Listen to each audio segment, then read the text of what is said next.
来看2018年的4月，桃园滨镇的建平工厂火烧，造成来的消防员跟2个渔工过往。桃园地方法院今仔宣判，以业务过失致死罪，判建平的董事长黄维金等6个人3个月到8个月有期徒，假罪2档到3档。严格检方是认为这判决上轻了，因讲会依法来提起上诉。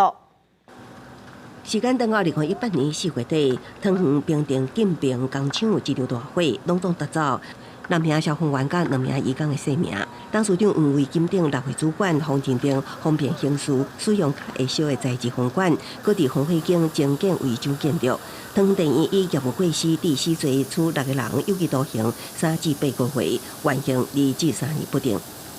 本院审酌被告6人犯后均坦诚犯行，并已与全部被害人之家属达成和解，而且已经赔偿完毕，犯后态度良好。针对建平大火判决，地检署是认为本案火灾并不是未当避免，是因为被告等专业经纪人长期疏忽公安，所以发生重大火灾。也公告过去类似案件，宣告刑度99%达到7.5个月，相关刑度达到4年2个月。认为地院轻判有轻重之嫌，会依法提起上诉。针对法院的判决，本局表示尊重，也尊重地检署上诉的职权。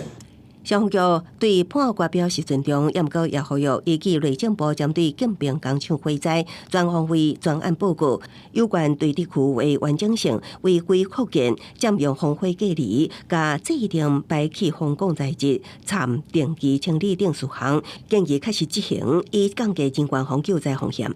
我们可以看到从，